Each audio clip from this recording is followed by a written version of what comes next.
udah baik, terus diperiksa kan USG kayak gitu kan, dilihat gitu-gitu, terus ya alhamdulillah ini sehat bagus kayak gitu dokternya kan. Terus dokternya bilang ada kejutan nih. Ah, apaan dok? Kirain aku pikir tuh kayak kejutan apa, puls apa ya, detak jantung atau apa gitu kan, detak jantung babynya atau apa. Ada kejutan nih. Kejutan apa dok? Bayinya kembar kata dokternya. Kayak hah kok bisa dok gitu, kayak kaget dong. Aku tahu sendiri jadi kayak kok bisa, nggak pernah terpikirkan dalam hidup aku sama sekali kalau aku bakal punya anak kembar tuh, nggak pernah. Karena ya udah, terus akhirnya kan kayak ya udah dokternya tuh baik banget. Terus akhirnya ceritain kan, dok ini tuh insya Allah tuh dalam beberapa hari ke depan ini mau berangkat ke Korea, mau apa sih namanya, mau penerbangan kayak gitu tuh, bisa nggak? Terus kata dokternya ya insya Allah boleh-boleh aja gitu kan, emang tergantung kondisi kandungannya, dan kalau kondisi ini tuh boleh kayak gitu kan katanya. Terus akhirnya sama dokter Santi itu juga sekalian diceritain kayak dok ini mau perjalanan, mau flight ke Korea juga kayak gitu, boleh nggak? Terus nanti sekalian kalau apa perlu obat penguat kandungan atau kayak gimana. Aduh. Waduh, yo. Sini duduk sayang. Kenapa sayang? Oh iya kayak gitu. Nah terus tuh jadinya terus dikasih lah obat penguat kandungan. Terus kata dokternya iya boleh kok terbang. Terus kalian sama minta surat keterangan sama dokternya itu untuk biar nanti disampaikan ke Opjin yang di Koreanya kayak gitu kan.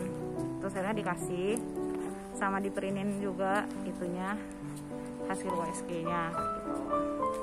Nah terus akhirnya ya udah pas pulang naik mobil, terus akhirnya kasih tahu ke bapak mertua kan.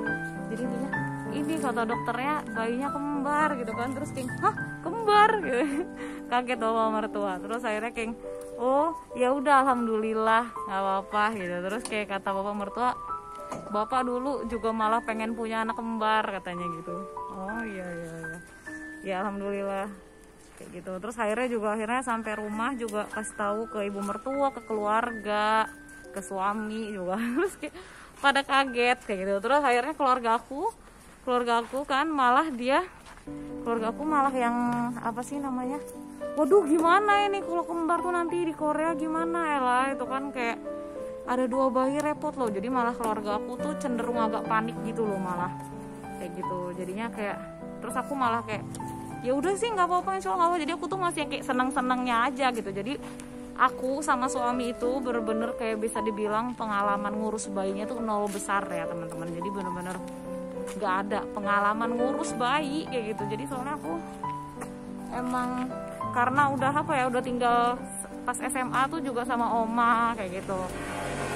Habis itu aku terus kuliah di Bandung gitu pas ada ponakan aku. Jadi bener-bener udah nggak ada masa-masa yang kayak tinggal serumah terus ikut bantu ngurus bayi gitu tuh nggak ada kayak gitu. Jadi bener-bener nggak kebayang. Jadi kayak ya udah sih kayak tinggal 2 bayi gitu loh, cuman ngebayangin 2 bayi terus kayak ya udah sih kayak gitu kan. Jadi kayak sok santuy banget lah dulu tuh kayak gitu, belum ngerasain. Kesana saya rayu saya sana lagi, kita keliling sana kayak gitu. Nah terus itu bentar. Nah ya udah akhirnya terus alhamdulillah di perjalanan dia itu juga bersyukur banget, ternyata pesawatnya tuh lumayan sepi. Jadi aku tuh diduduk di bagian barisan yang 4 baris gitu. Terus itu tuh kayak 2 sisanya kosong gitu. Jadi lumayan bisa tiduran kayak gitu sih selama di perjalanan di pesawat kayak gitu. Nah terus tuh memang mual-mual juga masih tetap. Nah jadi selama hamil itu aku tuh mual-mual tuh sampai hampir 6 bulan gitu. Hampir 6 bulan kan, kalau orang tuh katanya cuma 3 bulan 4 bulan awal tuh aku tuh kayak sampai 6 bulanan tuh juga masih mual-mual gitu beneran gitu. Terus akhirnya begitu mual-mual agak berkurang, bayinya udah makin gede kan. Udah makin gede tuh akhirnya mulai jalan sakit, cepet capek. Terus udah mulai yang kalau mau wudu ngangkat kaki tuh sakit, gerakan sholat terus pelan-pelan, naik tangga tuh udah mulai sakit dan capek kayak gitu. Jadi ibaratnya bisa dibilang tuh kayak full gitu loh sepanjang masa kehamilan tuh challenge-nya, tantangannya tuh gede kayak gitu. Nah, oh ya, terus kan jadi pas sejak tahu ternyata punya baby kembar itu kan sebenarnya overall alhamdulillah seneng kan gitu. Cuman sempat kepikiran gini kan, wah nanti kayak kalau kembar, misalnya kalau kembar cowok-cowok gitu atau cewek-cewek, berarti dua-duanya anaknya sama ya kelaminnya kayak gitu. Cuman kayak ya udahlah, nggak apa-apa lah, alhamdulillah dapat 2 juga udah senang kayak gitu kan. Soalnya kita bener-bener di luar dugaan banget, ini surprise gitu kan, dan kayak keluarga kembar pertama di keluarga aku kayak gitu, jadi seneng banget sih gitu. Nah terus akhirnya setelah di Korea kan belum bisa langsung ke dokter karena masih harus ngurus-ngurus itu ya, ARC apa segala macam tuh banyak yang diurus. Terus habis itu setelah ada ARC kan harus ngurus NHI kayak gitu loh. Yaudah akhirnya setelah itu diurus, jadi sekitar udah berapa itu ya, ya sekitar 3 bulanan ya, 3 bulanan lebih kayak gitu, baru sempet, maksudnya setelah week usia kandungannya 3 bulanan lebih itu baru jadi ngecek. Jadi kayaknya terakhir itu 2 bulanan, akhirnya jadi setelah sebulanan lebih, 1,5 bulan mungkin ya, baru akhirnya cek lagi ke dokter kayak gitu setelah kartu asuransinya lengkap segala macam. Nah terus akhirnya diperiksain ke dokter, ya udah alhamdulillah it's okay. Terus sama dokternya juga karena usia kandungannya tuh juga udah sekitar 4 bulan atau hampir 4 bulan gitu, akhirnya memang udah sebenarnya udah ada jadwal ini apa namanya tuh, kayak periksa darah segala macem, tes urin kayak gitu-gitu, semuanya diperiksain.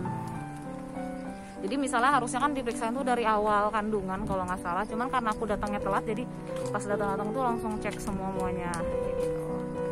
Nah itu tuh kan kayak, nah karena aku pertama kali datang mah belum ngurus yang mom card itu ya, jadi kayak aku ceritain di video sebelumnya tentang mom card. Jadi dari asuransi itu harusnya bisa gratis di cover dari voucher itu, cuman karena kalau pertama kali datang kita vouchernya belum ada, belum diurus, jadi bayar sendiri gitu.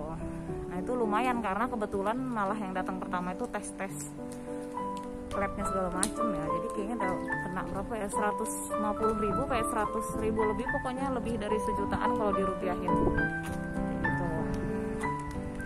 Nah akhirnya terus periksa sama dokternya di USG gitu kan, terus sama dokternya tuh di USG kan, terus oh ya jenis kelaminnya kayak gitu. Nah sama dokternya tuh terus tuh dicek kan, oh ini yang satu cewek kayak gitu, oh iya satu cewek. Terus akhirnya dicek lagi yang satunya lagi. Kata dokternya pas dilihat ini ada kayak gini, sepertinya yang satunya laki-laki, kata dokternya. Hah, are you sure dok? Ya I think so, but ya masih belum terlalu kelihatan di saat ini gitu kan. Jadi nanti maksudnya check up selanjutnya nanti diperiksa lagi, kata dokternya kayak gitu. Jadi aku tuh kayak pas pertama kali dikasih tahu itu tuh kayak cewek sama cowok tuh, aku udah kayak ya Allah, aku setengah nggak percaya ya Allah, saking senengnya aku sampai kayak nggak mau percaya dulu kayak gitu, takut jadi ngarep kan, takut jadi kayak udah ngarep cewek cowok. Terus apa sih maksudnya, kayak apa ya, ini kayak aku udah nggak bisa ngarep the best skenario lagi gitu, aku udah nggak bisa berharap yang lebih baik lagi gitu loh. Jadi maksudnya kayak ya Allah, ini kayak udah dikasih kembar terus kok dikasih sepasang lagi, ya Allah mah masya Allah gitu kan, alhamdulillah banget. Cuman jadi nanti dulu lah gitu, soalnya kan kalau dengar kata yang pengalaman keluarga atau temen yang udah pernah hamil sebelumnya kan, katanya kalau jenis kelamin tuh masih bisa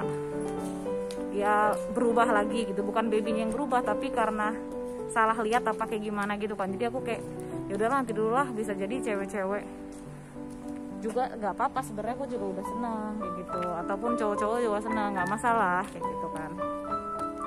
Cuman ya udah kalau misalnya sepasang kan juga alhamdulillah, jadi apa ya, pengalamannya jadi 2 aja gitu, jadi bisa ngerasain punya anak cewek dan punya anak cowok gitu. Jadi satu teman mamanya, satu teman bapaknya, ya nggak gitu juga sih sebenarnya, bebas sih kayak gitu. Jadi makanya aku juga kayak ya udahlah nanti dulu, jadi aku juga masih nge-keep, nggak ngasih tahu ke keluarga dulu, nanti dulu lah, tunggu ya. Nah akhirnya setelah check up berikutnya ya mungkin sebulanan lagi gitu kan, sebulanan berikutnya tuh baru ke dokter. Terus dokter juga ngecek memang masih konsisten cewek dan cowok lagi gitu kan, kayak oh iya, cuman yaudahlah nanti dulu lah gitu. Jadi kita kayak makin teryakinkan, tapi nanti dulu. Terus pas check up berikutnya lagi ditanya lagi, oh iya masih cewek cowok. Jadi akhirnya makin teryakinkan lagi sih, ya mudah-mudahan emang bener-bener cewek cowok lah kayak gitu ya. Alhamdulillah senang banget kayak gitu. Akhirnya terus mulai cari-cari nama, cari-cari perlengkapan baju dan lain-lainnya itu juga apa sih namanya tuh ya, cewek cowok kayak gitu. Terus akhirnya pas keluarga aku juga dikasih tahu, akhirnya kan setelah lebih yakin udah beberapa kali kata dokternya cewek cowok, akhirnya yaudah kasih tahu kan, aku kasih tahu bunda aku, keluarga mertua gitu kan, wah sepasang gitu. Oh iya tah gitu, kayak seneng banget juga keluarga aku kayak gitu ya. Alhamdulillah sih, ini bener-bener nggak nyangka banget, kayak bener-bener surprise banget, alhamdulillah. Terus tuh apalagi ya, tapi memang harus diakuin ini perjuangannya tuh luar biasa banget sih. Jadi kayak ukuran babynya gede banget, terus habis itu bener-bener kayak kalau mau posisi tidur apa itu juga memang sakit. Terus itu habis itu apa sih namanya, pernah sampai yang kayak mau ngelangkah jalan aja itu sakit banget kayak gitu. Sampai waktu itu kayak mau pulang dari kampus kan biasanya deket kayak gitu. Nah terus tuh sampai saking ngelangkah itu sakit banget, akhirnya itu apa namanya, ya udah akhirnya pesan taksi gitu karena udah nggak kuat banget jalannya kayak gitu. Terus habis itu kayak kalau mau udu apalagi kan mau ngangkat kaki itu juga sakit. Nah terus juga perjuangannya itu adalah kita kan ke dokternya itu di dekat SNU ya, dekat SNU, dan apa sih namanya, itu tuh dari rumah tuh sekitar 2 jam perjalanan dong, dan itu naik subway. Jadi tuh kayak tiap ke dokter tuh lumayan perjuangannya, dan apalagi kalau udah semakin mendekati HPL ya, itu tuh kayak makin ngos-ngosan gitu. Apalagi ada yang transitnya itu halo, apalagi ada yang transitnya itu sampai naik tangga juga, itu benar-benar capek banget sih itu, yang transitnya harus naik tangga itu. Jadi akhirnya terus akhirnya pas ngelahirin tuh akhirnya dari rumah naik taksi sih gitu. Jadi bener-bener ya itu lumayan perjuangan, karena kan kalau di Indonesia kan mungkin bisa dianterin keluarga, bisa pakai kendaraan pribadi, atau misalnya mau naik Gokar gitu ya, atau Gojek ya, Gokar maksudnya, atau Grab gitu tuh lebih gampang gitu. Kalau di sini tuh taksi sih paling, cuman taksi di sini tuh ya selain memang jauh lebih mahal, tapi masya Allah bener-bener ajusinya yang nyetir taksinya itu ya Allah, maksudnya aku tuh jarang banget, bahkan mungkin sekali kali ya, baru sekali dari sekian kali naik taksi itu yang bener-bener nyetirnya tuh beneran gitu, nyetirnya tuh wajar gitu, maksudnya bener-bener kayak naik di sini tuh kayak ya Allah, ajusinya tuh kayak ugal-ugalan gitu, ngebutnya ngerem dadakan, terus ngerem dadakan lagi kayak gitu, bener-bener lah. Terus apalagi waktu itu kayak pernah yang lagi hamil, terus pas baru selesai operasi dong, bawa bayi juga, terus perut masih nyut-nyutan gitu juga, itu ugal-ugalan juga kayak ya Allah gitu. Jadi kayak sebenarnya bukan solusi terbaik juga sih sebenarnya kayak gitu. Jadi memang lumayan perjuangan ya. Jadi naik subway ataupun mau naik taksi itu semuanya perjuangan. Nah terus kan kayak kalau naik subway kan juga kita harus jalan ke stasiunnya, nanti belum lagi harus transit juga, bisa lumayan juga jalannya, dan dari stasiun kita turun juga nanti jalan lagi ke rumah sakitnya kayak gitu. Jadi tuh ya lumayan sih perjuangannya kayak gitu. Nah terus tuh aku juga waktu hamil tuh apa ya, karena badan sakit-sakit itu jadi kayak langsung runtuh semua teori-teori kehamilan yang aku tahu gitu kan, yang katanya harus yoga lah, harus banyak gerak, harus banyak apa kayak gitu-gitu. Terus kayak aku tuh kayak karena kayak ya Allah ini tuh sakit, terus kayak capek gitu loh, ngos-ngosan tuh, jadi kayak bener-bener kayak ya udahlah rebahan aja lah kayak gitu loh. Jadi maksudnya kayak ya apa ya gitu, kenyataannya tuh realitanya tuh agak lebih susah kayak gitu loh, untuk bener-bener menerapkan teori-teori yang kita tahu sebelumnya kayak gitu. Nah terus apalagi ya, itu ya salah satu tantangannya juga. Tapi alhamdulillah dokternya tuh baik banget, enak, komunikatif. Kan udah nanya-nanya sama teman-teman Indonesia ya, yang sebelumnya di sini itu tuh ya dokternya tuh dokter cewek, dokter Kim namanya, perempuan dan bisa bahasa Inggris dan baik sih, dokternya baik banget sih, mau ngejelasin, sabar gitu. Terus apa lagi ya, ini jadi kalau kehamilan di Korea ini jadi intinya tuh kita tuh tinggal ngikutin jadwal yang udah disediain rumah sakit. Jadi kayak misalnya umur berapa minggu itu nanti kita tes check up darah, urin apa semua segala macam gitu. Nanti umur berapa kayak ada tes apa lagi, terus nanti week berapa lagi nanti babynya tuh 4D apa sih, USG yang 4 dimensi itu nanti ada fotonya. Terus nanti umur berapa lagi kita tes yang apa sih, diabetes gitu, diabetesnya orang hamil kayak gitu kita dites juga kayak gitu. Jadi ada jadwalnya, kita tinggal ngikutin aja kayak gitu tuh. Nah terus tuh kalau klinik ibu dan anak itu biasanya namanya Sanbuin Gua gitu. Jadi bisa di rumah sakit gede, bisa juga di klinik bersalin gitu ya, Sanbuin Gua itu. Jadi kalau di klinik bersalin itu dia ada dokter kandungan dan juga ada dokter anak gitu biasanya. Jadi bisa melahirkan pas kehamilan juga di situ. Nanti kalau ada baby mau vaksin gitu juga bisa di situ gitu. Dan kayaknya biayanya juga overall lebih murah yang di klinik bersalin itu kayak gitu dibanding yang memang di rumah sakit besar kayak gitu ya gitu. Nah paling itu aja sih yang bisa di sharing tentang pengalaman hamil di Korea gitu, hamil kembar, baby kembar kayak gitu. Jadi dari segi resikonya ya lebih, tantangannya memang lebih dari segi kayak mualnya, terus sakitnya segala macem. Terus oh ya pas hamil tua tuh juga aku tuh sempet kayak ternyata kena ISK juga, infeksi saluran kemih gitu. Jadi kayak karena nggak nyadar, karena babynya tuh gede banget, jadi ya harus dilihat banget sih ya warna urin itu ya kayak gitu. Jadi soalnya aku tuh sampai kayak malam sebelum lahiran itu tuh bener-bener sampai urinnya tuh merah, darah sedarah itu yang keluar tuh. Jadi juga lumayan itu sih, panik sih. Harusnya tuh malam tuh juga sih harusnya segeranya ke rumah sakit idealnya. Cuman aku tuh kayak ya udahlah besok kan juga ke rumah sakit, itu parah sih sebenarnya. Harusnya tuh jangan kayak gitu kayak gitu.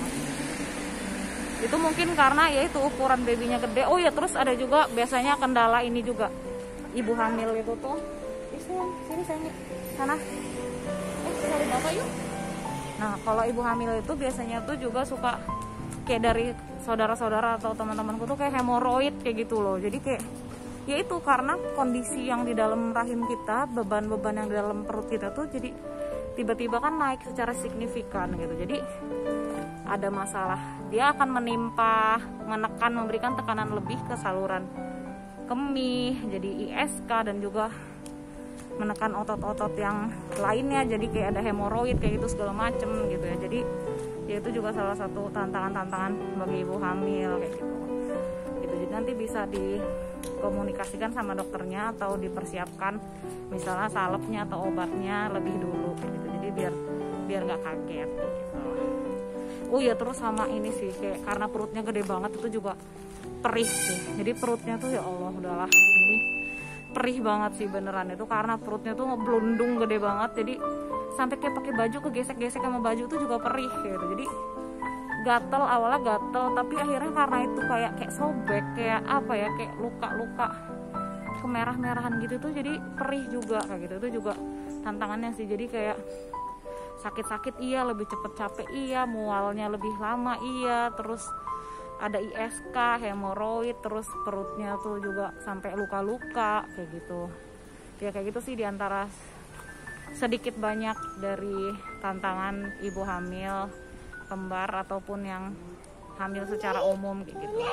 Nah kira-kira sampai di sini dulu ya teman-teman sharingnya. Insya Allah nanti kalau ada tambahan lagi bisa dilanjutin di sesi berikutnya, sekalian cerita proses melahirkan di Korea. Begitu juga nanti insya Allah kalau misalnya menyusui juga insya Allah nanti juga aku ceritain, soalnya juga mungkin ada beberapa hal yang bisa diambil hikmahnya dan jadi bahan pelajaran. Yuk naik sayang, naik. Nah itu kira-kira sampai di sini dulu ya sharingnya kali ini. Sampai ketemu di video berikutnya. Dadah.